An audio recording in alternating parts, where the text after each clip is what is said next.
വെള്ളിയാഴ്ച ആയതുകൊണ്ട് തന്നെ റീനമ്മയ്ക്ക് ലീവാണ് കേട്ടോ. അപ്പോൾ നമ്മൾ രാവിലെ ആകുമ്പോൾ അമ്പലത്തിൽ പോകാമെന്ന് വിചാരിച്ചിട്ടുണ്ടായിരുന്നു.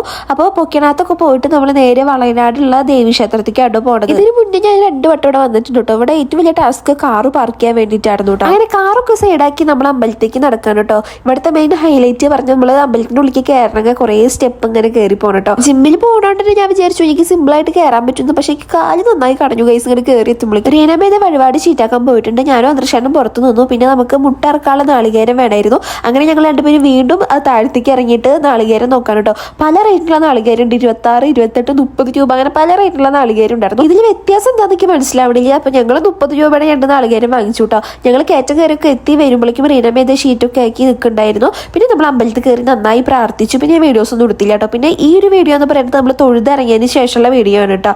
പിന്നെ അവിടെ നിന്ന് ഇതേ നമ്മൾ തിരിച്ച് വീട്ടിൽ പോകാന്നാണ് വിചാരിച്ചത്. പിന്നെ അമ്മ പറഞ്ഞു അതിൻ്റെ അടുത്ത് തന്നെ ഒരു ശിവന്റെ ക്ഷേത്രം ഉണ്ട്, അവിടേക്കും കൂടിയും പോവാന്ന്. അപ്പോൾ എനിക്ക് ആദർശനം കുറച്ച് ഫോട്ടോസൊക്കെ എടുത്തു തരാൻ വേണ്ടിയിട്ട് അവിടെ കുറച്ച് നേരം നിന്നു കേട്ടോ. വണ്ടി സൈഡാക്കി എൻ്റെ തൊട്ടടുത്ത് തന്നെയാണ് കേട്ടോ അമ്പലം. പിന്നെ റീനമ്മയ്ക്ക് നൈസ് പണി കിട്ടി. അമ്മയുടെ സെറ്റ് മുണ്ടിൽ നിറച്ച് കുങ്കുമൊക്കെ പോയിട്ടോ. അപ്പോൾ ഇതാണ് കേട്ടോ അമ്പലം. പിന്നെ ഇവിടെ വെച്ചിട്ട് കുട്ടി വന്നിട്ട് എൻ്റെ അടുത്ത് സംസാരിക്കുകയൊക്കെ ചെയ്തു കേട്ടോ.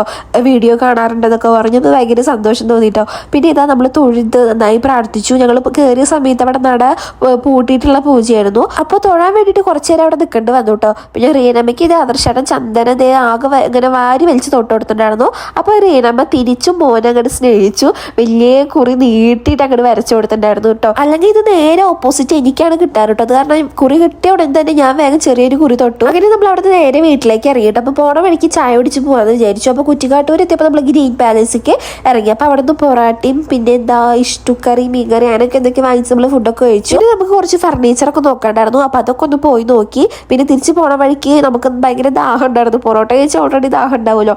അപ്പോൾ 2 സോഡ സർബത്ത് കുടിക്കാമെന്ന് വിചാരിച്ചു. അപ്പോൾ ആദർശാണ് കേട്ടോ ഞങ്ങൾക്ക് തന്നെ കൊടുന്നേര്. അങ്ങനെ നമ്മൾ വെയിലൊക്കെ കൊണ്ടിരിക്കുക ആദർശാനം പുറത്തേക്ക് ഇറക്കാറില്ല. ചേട്ടൻ തന്നെ കൊടുന്ന് തരും കേട്ടോ. പിന്നെ നമ്മളിത് അതൊക്കെ കുടിച്ചതിന് ശേഷം വീട്ടിലെത്തി ഉടൻ തന്നെ ഞാൻ വേഗം റൂമൊന്ന് ക്ലീൻ ചെയ്യാൻ നിന്നു. കാരണം നമ്മൾ എന്നിട്ട് നേരെ പോയതാണല്ലോ. ബെഡ്ഷീറ്റ് ഒന്നും വിരിച്ചിട്ടുണ്ടായിരുന്നില്ല.